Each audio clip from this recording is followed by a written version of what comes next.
Très souvent, lorsqu'une maison prend feu, on pense tout de suite à faire appel aux sapeurs-pompiers pour venir éteindre le feu. C'est un peu comme ça aussi, souvent dans les palais de justice, les notaires, les avocats, ils interviennent la plupart du temps pour régler les problèmes, pour vraiment trouver des solutions, ainsi de suite, ainsi de suite. Et aujourd'hui, de plus en plus, des jeunes sont en train de penser différemment un métier. Alors, c'est le métier du droit, le secteur juridique, tout ce qui est juridique. Aujourd'hui, je vais vous amener à la découverte d'un de ces jeunes-là qui s'est positionné aujourd'hui dans le secteur de conseil juridique, fiscal, optimisation fiscale et tout ce que vous pouvez imaginer autour du domaine juridique.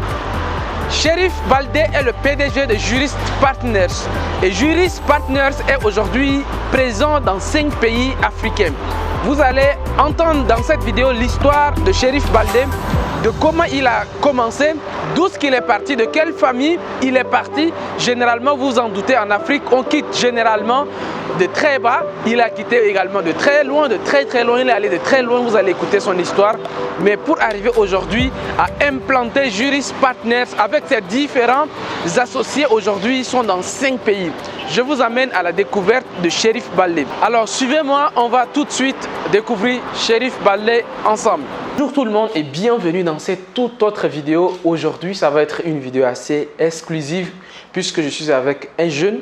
Quand je dis jeune, vraiment dans le sens propre du terme, un jeune qui est en train de faire du chemin, qui est en train de bâtir un empire en Afrique. Et comme vous le savez, l'Afrique, en tout cas l'Afrique, le Sénégal, la Côte d'Ivoire et tous les pays d'Afrique, c'est le siècle des opportunités en Afrique. Et l'Afrique, en fait, est le continent où tout se joue. Des jeunes qui ont compris très tôt ont commencé à se positionner ici en Afrique. Et c'est ça même le but de vivre et réussir en Afrique. La personne que je vais vous la présenter tout de suite, c'est l'exemple parfait de quelqu'un qui croit à l'Afrique et qui est en train de faire quelque chose. En tout cas, Baldé, merci beaucoup d'avoir accepté notre invitation. C'est moi qui vous remercie. En tout cas, c'est un honneur pour nous de trouver des personnes comme vous qui reflètent notre idéologie, qui reflètent exactement ce que nous pensons. Donc vraiment, c'est un honneur également pour nous que tu aies accepté de nous recevoir. Merci beaucoup, Justin. C'est moi également un honneur pour moi de vous recevoir. Déjà, pour moi, c'est une opportunité qui m'est offerte de contribuer à l'établissement d'un mindset africain, de nouveau, que vous êtes en train de promouvoir. Et donc, c'est tout un honneur. C'est moi qui suis honoré d'accepter de discuter avec vous dans le cadre de cette interview. Alors, peut-être pour des personnes qui sont en train de te découvrir, vu que tu es en train de faire beaucoup de choses ici, ça se voit, mais il y a des personnes qui te connaissent peut-être encore pas. Je vais te laisser la parole, toi-même te présenter aux personnes qui viennent peut-être de te découvrir. D'accord. Alors, je m'appelle Cherif Baldé, je suis conseiller juridique et fiscal. J'ai fait mes études d'abord pour le collège et le lycée à Kolda, c'est une région du sud du pays. C'est à mon bac que je suis arrivé à Dakar en 2007. Donc j'ai fréquenté la faculté des sciences juridiques et politiques de Dakar, FSJP. De l'université Cheikh Anta Diop. L'université de Dakar. Voilà, c'est de là que je suis sorti avec un master 2. Après ça, j'ai fait quelques années en cabinet d'avocat avant de sortir en 2015, fin 2015 et 2016, créer avec des camarades de promo le cabinet dans lequel nous sommes, qui s'appelle Jurist Partners. Jurist Partners qui est un cabinet d'assistance juridique et fiscale, aujourd'hui basé à Dakar, avec des expansions au Mali, au Burkina Faso, au Niger et au Togo.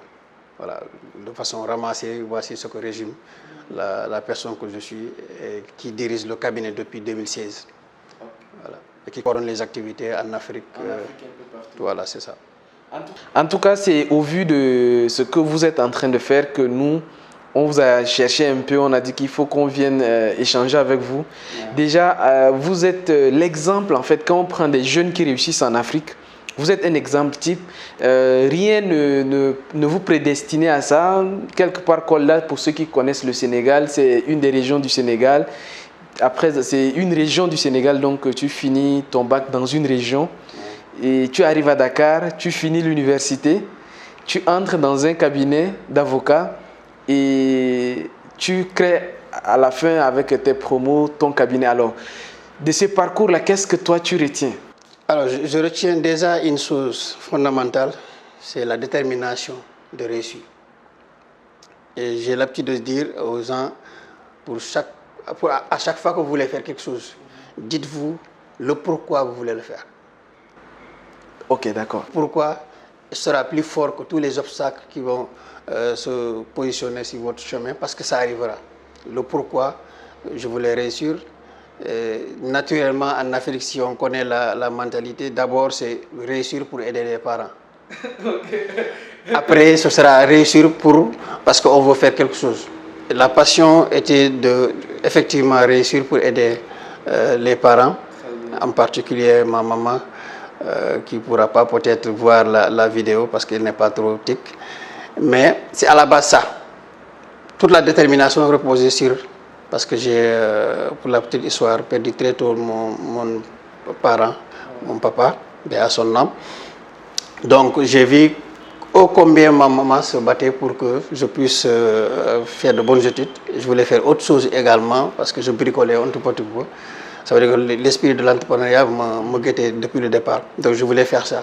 Je jouais avec, pendant que les enfants jouaient avec des capsules, moi je jouais avec des histoires de projets.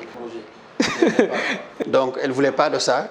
Très tôt la mentalité. Des montres, je réparais des véhicules, pas des véhicules, des radios. Des radios. Tu as dit il faut arrêter ça, je veux que tu étudies. Tu étudies. Donc j'ai compris qu'il voulait que j'étudie, donc j'ai suivi ça. Et à chaque fois que j'étais confronté à un problème, je me disais pourquoi je voulais réussir. Et donc chacun, pour revenir à la question, chacun doit à chaque moment de sa vie se poser la vraie question. Pourquoi je fais ça? Et c'est ce qui fait que quand il y a des difficultés, vous dites, il est possible. L'objectif, c'est que toi tu vises. De l'autre côté, puisqu'il y a une difficulté, Petits obstacles là. Ne sont rien comparés à la grandeur de l'objectif que j'ai. Et c'est pourquoi justement, comme vous l'avez dit, nous sommes nés dans une région pas défavorisée, mais pas bien lotie. On s'est battu jusqu'à obtenir le bac. Arriver à l'université, ce n'était pas simple parce que l'université, on connaît ce qui se passe. Réellement, c'est assez compliqué. Ce n'est pas pour décourager les gens, mais c'est une vraie école. Ça apprend les gens à grandir, à prendre ses responsabilités, à compter essentiellement sur soi. Et c'est ce qui s'est passé pour qu'on en arrive. Et déjà que pour toi, tu n'avais personne sur qui compter. Papa n'est plus là. Voilà. Papa n'était là et ce n'était pas maman qui pouvait gérer beaucoup de choses pour moi en attendant. J'avais quand même un frère qui m'épaulait. Mais lui non plus, ce n'était pas beaucoup ça. Parce que je le salue au passage. Il n'avait pas une fonction extraordinaire. Il m'épaulait de temps en temps. Mais quand j'ai compris que c'était une charge supplémentaire, j'ai dit je vais prendre mes responsabilités moi-même, faire ma vie. Et c'est pourquoi je n'ai vécu avec lui qu'une année. En totalité, à partir de la deuxième année, j'ai pris mes responsabilités. J'avais une petite bourse, donc je me débrouillais avec, jusqu'à obtenir mon master et sortir et commencer à bricoler pour avoir un emploi, au moins me prendre en charge. J'ai évité carrément d'être pris en charge. De dépendre de quelqu'un.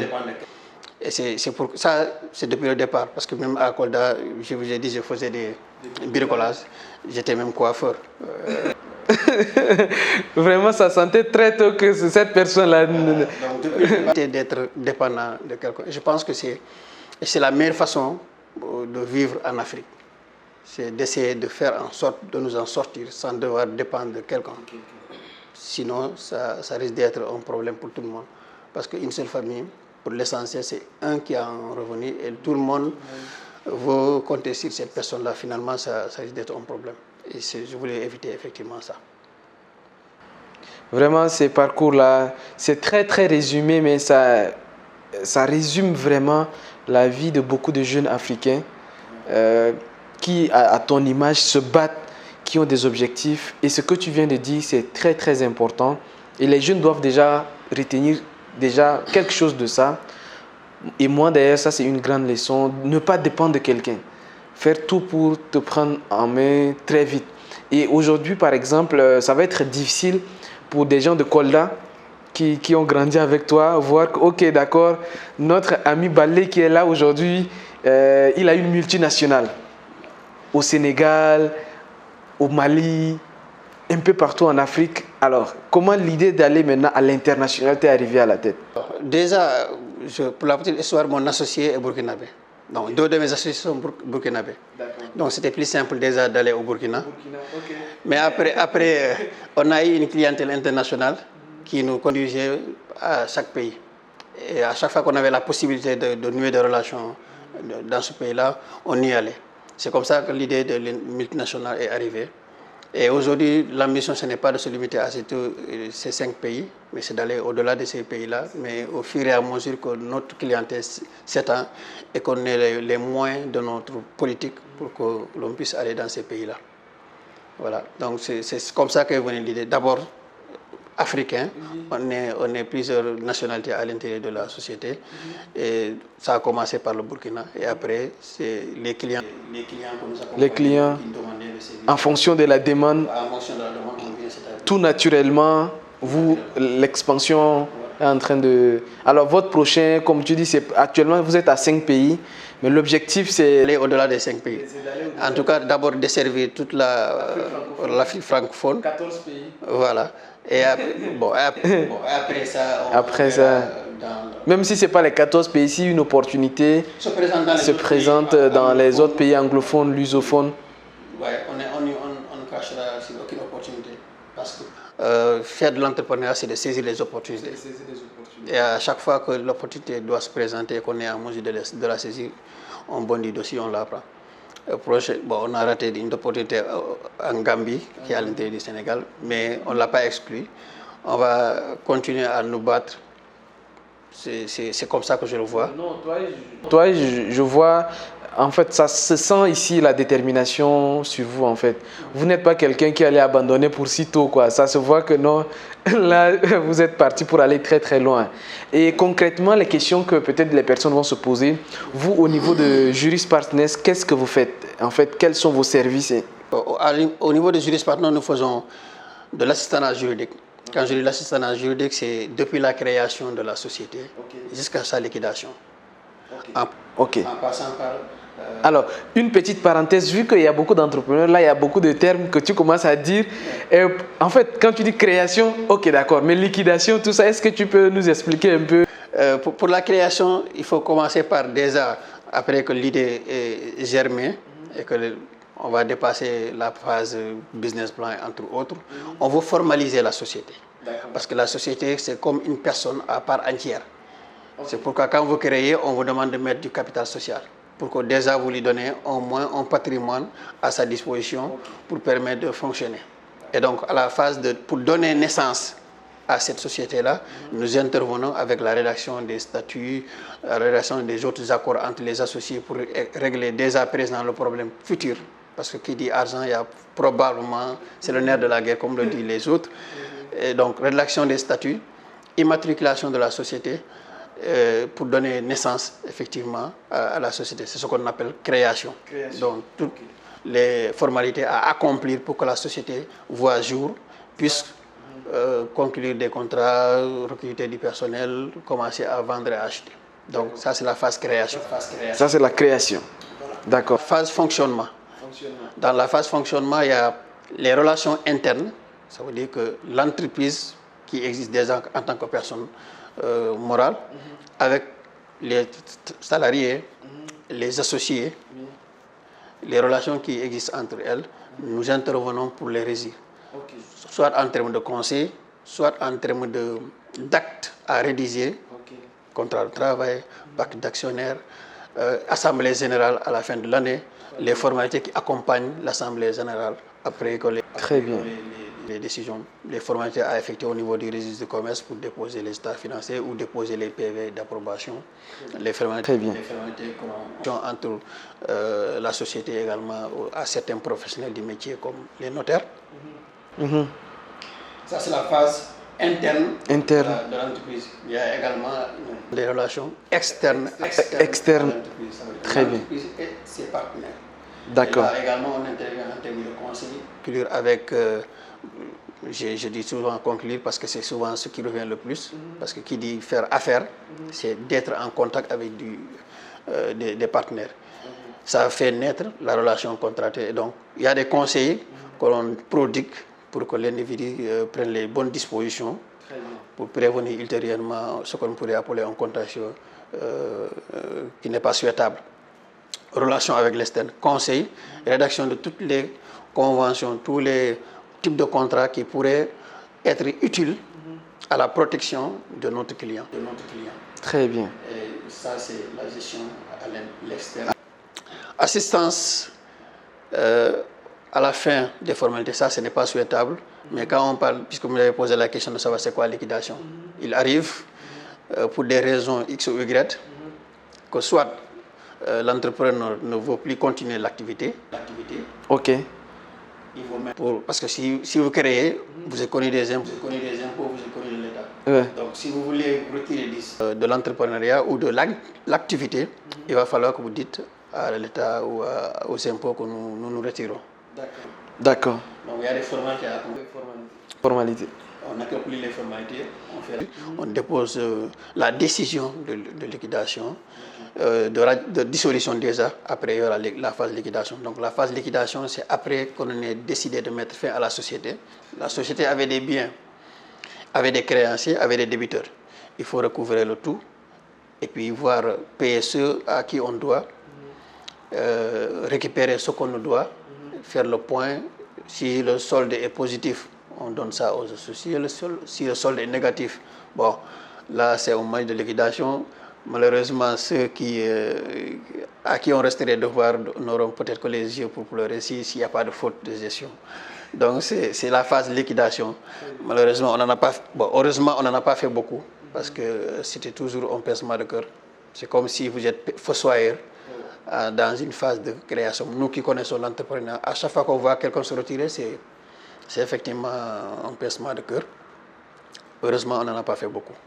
Donc c'est là la phase assistance juridique. D'accord.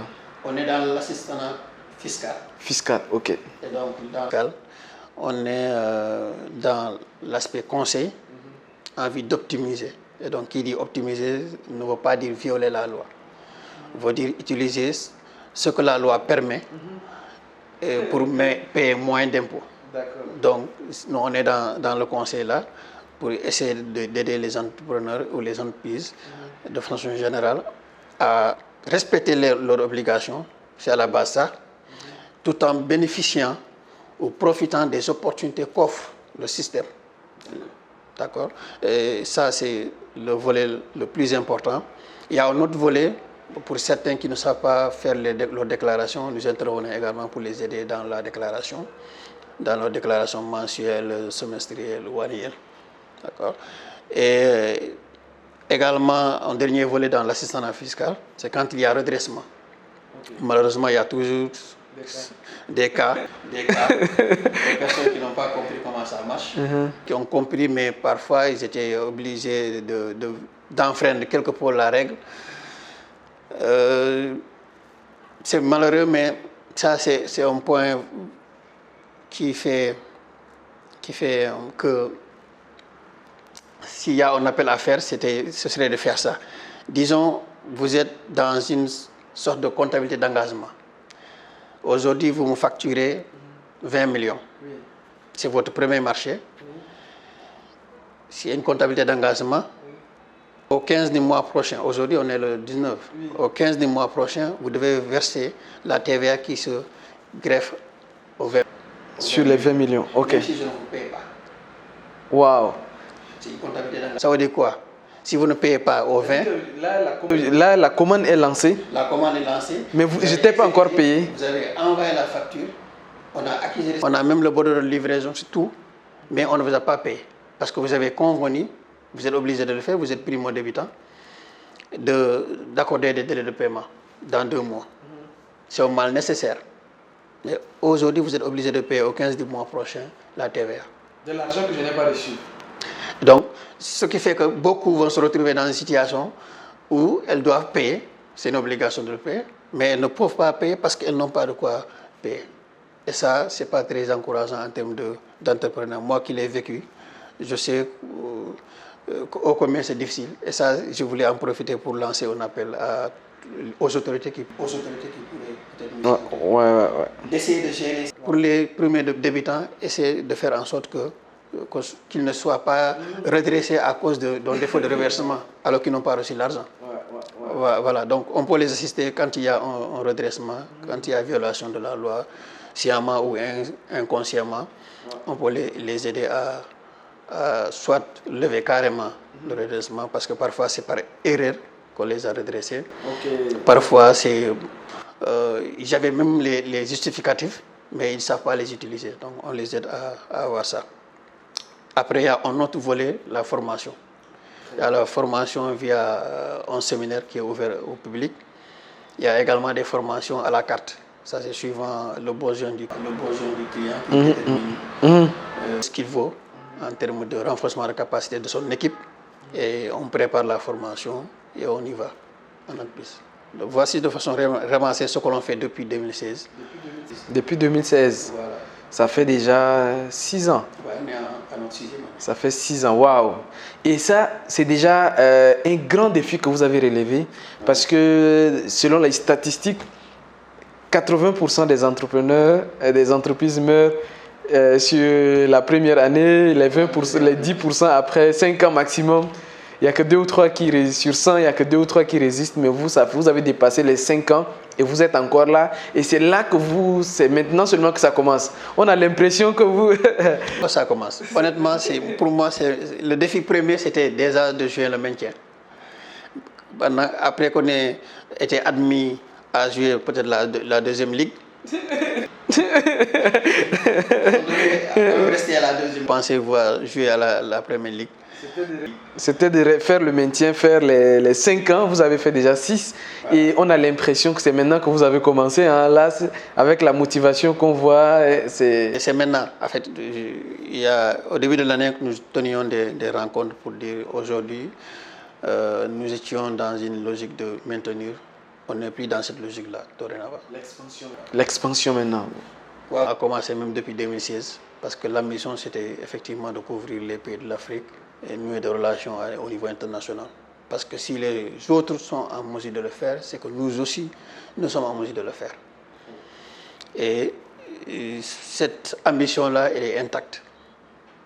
Et c'est pourquoi j'ai quelque part craché sur beaucoup d'autres opportunités pour dire je fais focus sur ce que je suis en train de faire. Non pas forcément pour moi, parce qu'à un moment donné d'une carrière, beaucoup peuvent avoir envie de te prendre avec eux, mais c'est pour les autres personnes qui sont avec moi aujourd'hui, qui n'ont peut-être pas eu la chance, c'est ce que je vais appeler chance, d'être entrepreneur.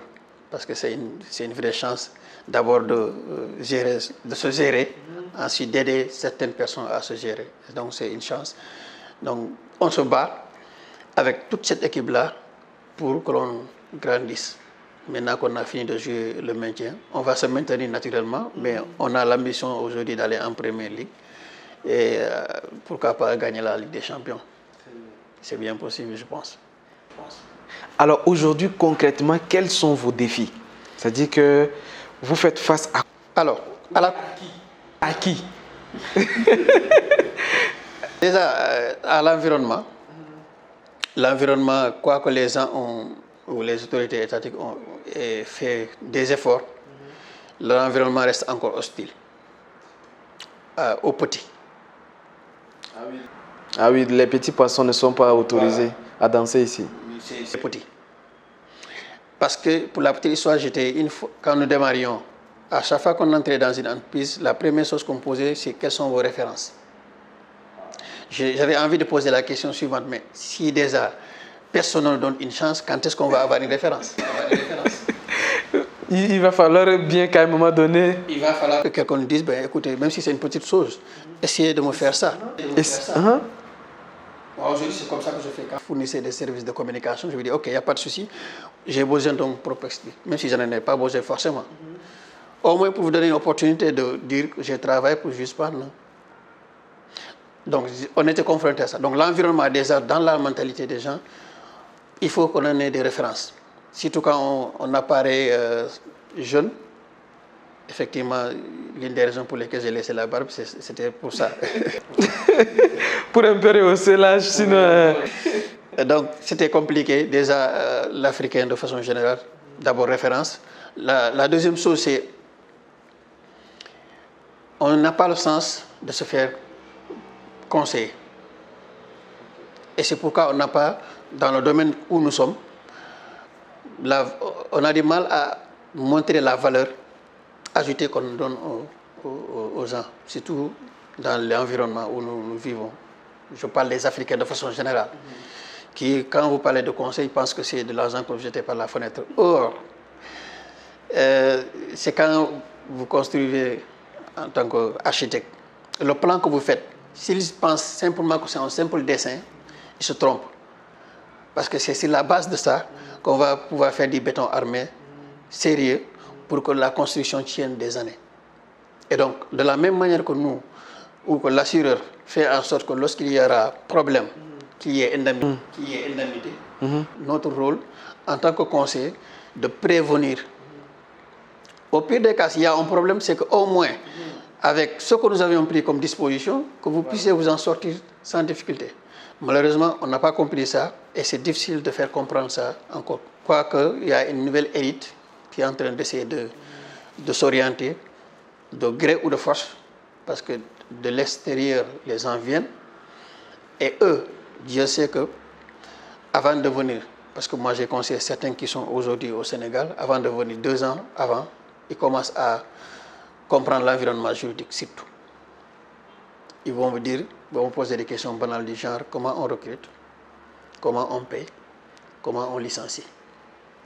Ces gens-là viendront ici s'implanter, recruter, licencier sans que rien ne se passe. Parce qu'ils ont compris comment on recrute. Voilà.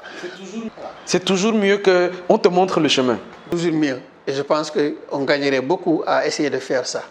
Qu'on fasse focus sur notre cœur de métier et tout ce que l'on ne maîtrise pas, soit on recrute, soit on voit une expertise externe.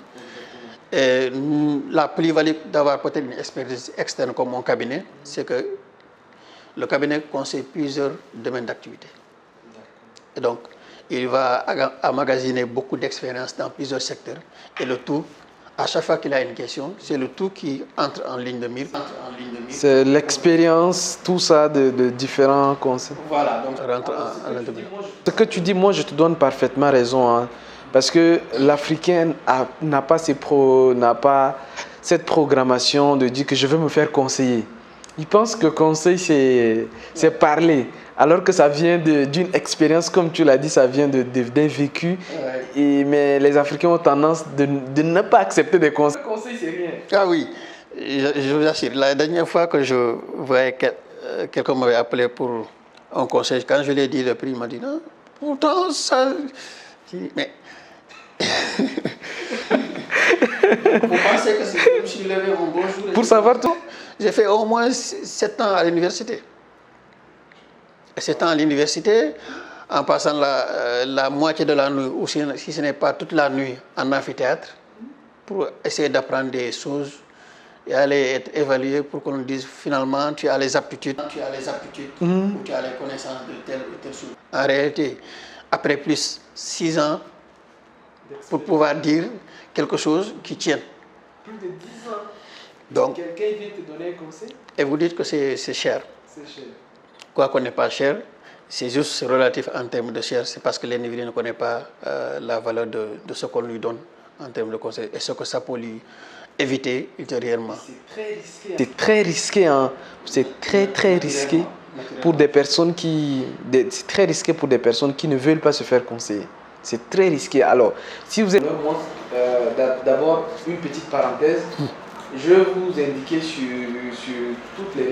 toutes les références de Juris Partners.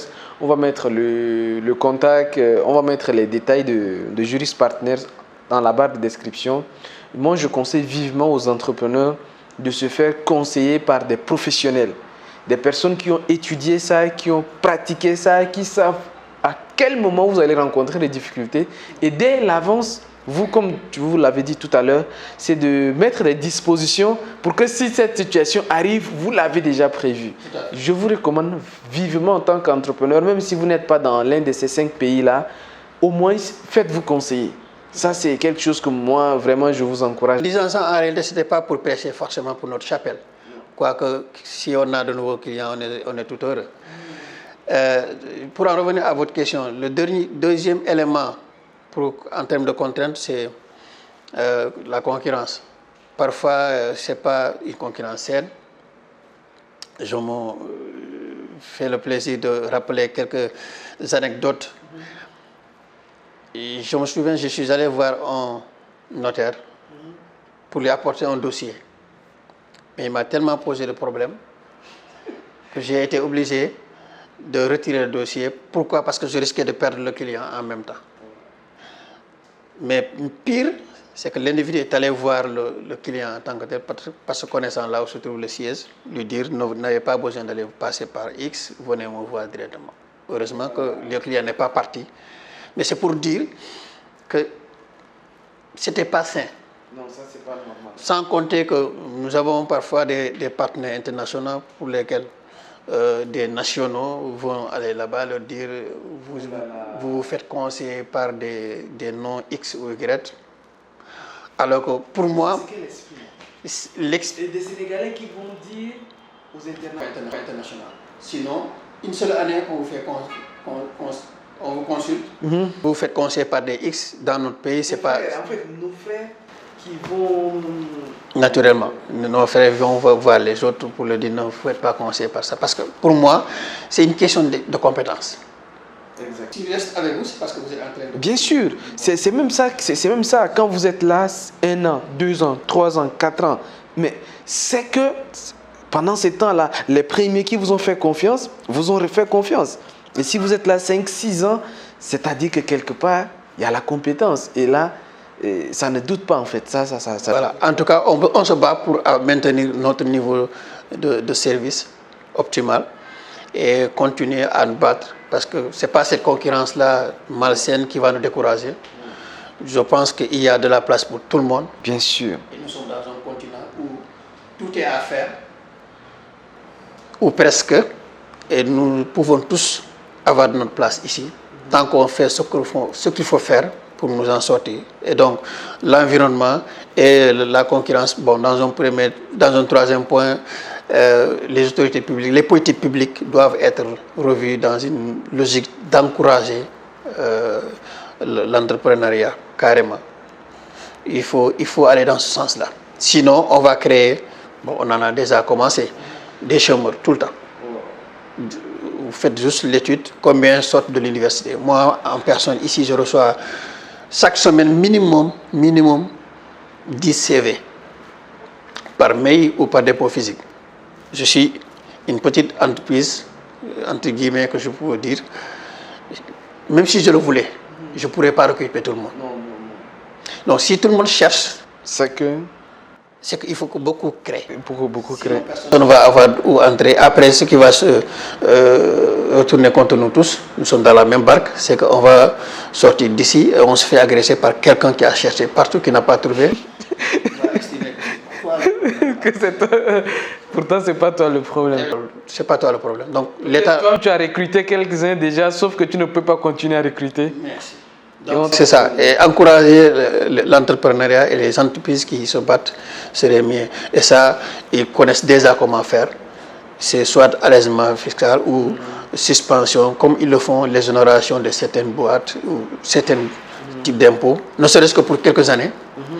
Le temps que la personne puisse se créer une trésorerie, suspension du reversement de la TVA. Qu'on ait encaissé cette TVA-là, en ce moment, les ressources qu'on a, on va les orienter sur autre chose pour développer l'activité, plutôt que de devoir payer à l'État. L'entrepreneur ne va pas refuser de payer parce que la sécurité qu'on assure pour qu'il y ait stabilité dans le pays où tu exerces tes activités, ça mérite qu'on donne quelque chose à l'État pour faire face à ça. Mais si on donne tout de suite, on meurt. Qu'est-ce que l'on veut faire? Qu'est-ce qu'on va faire? Donc il faut essayer de gérer ça, je pense, pour aider au maximum les entreprises à grandir. Merci beaucoup, Balé, pour cette ouverture d'esprit et cette participation à l'ouverture d'esprit des autres. Il y a beaucoup de choses que tu as dit normalement. On devait payer. Non, c'est moi qui devais payer parce que c'est moi. On doit payer. Normalement, on doit payer pour tous ces conseils et tous ces éclaircissements-là. Mais que Dieu vous bénisse pour votre bon cœur, pour votre esprit de partage. Donc vraiment, c'est avec beaucoup d'humilité qu'on apprend auprès de vous. Mais avec beaucoup d'humilité qu'on vient auprès de vous pour apprendre. Et à chaque fois que nous autres, on aura besoin également, on va se tourner vers vous. Il y a des personnes qui sont là, qui ont fait des preuves et vous êtes l'une de ces personnes-là. Désormais, on va orienter nos entrepreneurs, tous ceux qui voudront entreprendre, quel que soit le domaine, on va leur dire, écoutez, venez prendre des prédispositions avant de vous lancer. Donc, vous êtes vraiment désormais un partenaire très sérieux de Vivre et Réussir en Afrique qu'on présente fièrement ici aux abonnés. Donc, on va donner les contacts également pour ceux qui sont dans d'autres pays. Comme je vous ai dit, on va mettre les contacts des Juris Partners dans la barre de description de la vidéo ou bien même sur la vidéo, ça va se défiler. Donc, le numéro du secrétariat directement. Ils sont sur le plus grand boulevard de Dakar. Hein, donc, c'est sur l'avenue Cheikh Anta Diop. Ici, c'est en face de, je ne sais pas quelle est... Il y a une station derrière. Oui. Il y a Nazak Déco derrière. Voilà. Mais c'est en face quand même de l'avenue. Oui, non, c'est sur la VDN en fait. C'est Liberté 6 Extension. Ici, ça s'appelle Cité Cobico. Voilà, Cité CPI. Cité CPI, voilà. C'est juste derrière le camp Leclerc. Voilà, juste le camp Leclerc se trouve juste derrière là. Voilà. Donc c'est sur la VDN, vous ne pouvez pas vous tromper. Donc pour tout, si vous avez besoin des orientations, des conseils, vous êtes un entrepreneur, de grâce si vous voulez aller loin comme eux. C'est depuis 6 ans qu'ils sont là, ils sont en train d'aller loin. C'est-à-dire qu'ils ont pris des prédispositions. Donc moi, le seul conseil que je vous donne souvent ici, quand quelqu'un a réussi, normalement, vous devez vous poser des questions. Je peux aller me conseiller par cette personne-là. Ça, c'est le minimum de réflexe que vous... Ça, c'est le minimum d'intelligence, en fait. Donc, je vous conseille vivement de venir prendre conseil auprès de ces personnes-là. Passez, si vous êtes un entrepreneur, vous êtes dans les difficultés juridiques, fiscales et tout cela, je vous conseille Juris Partners. Surtout que nous offrons les conseils préliminaires gratuitement. En réalité, j'anime même des formations pour les entrepreneurs qui voulaient démarrer. Pour leur dire, si vous voulez démarrer, voici en termes de juridique les dispositions à prendre. C'était gratuit. J'allais jusqu'à Toubab Dialao pour faire ce genre de formation en partenariat avec d'autres structures.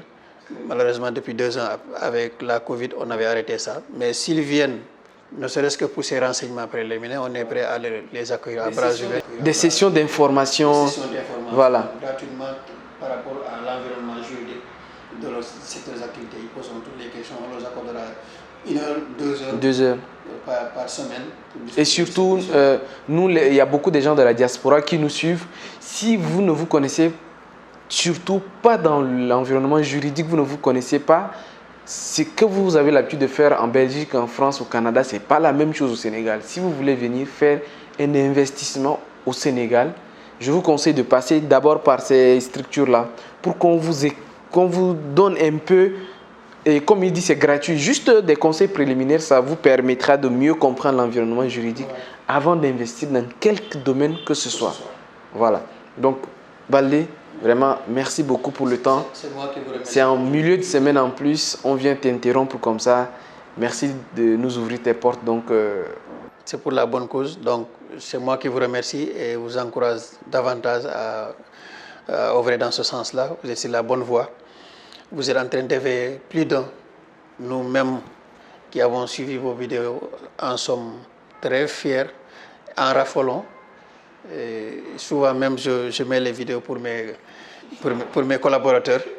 J'ai aimé par exemple l'histoire où vous disiez un papa a 3 enfants qui sont venus en ville chercher du travail, ils ont des salaires différents. Combien effectivement c'est intéressant parce que comme on me disait souvent, si vous faites exactement ce qu'on vous a demandé de faire, vous aurez exactement ce qu'on vous a promis.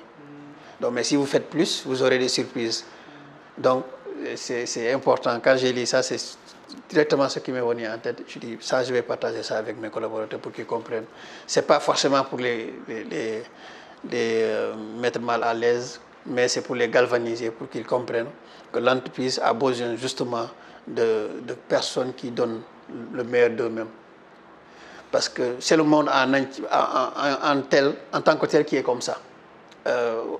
Messi, il a beau être quintuple ou sextuple ballon d'or, s'il ne fout rien dans le terrain, excusez-moi l'expression, à Paris on le sort.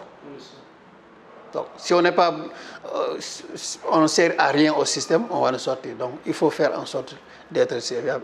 C'est en Afrique que ce discours-là est le plus valable. Parce que c'est chez nous qu'on dépasse des zones en train de féliciter.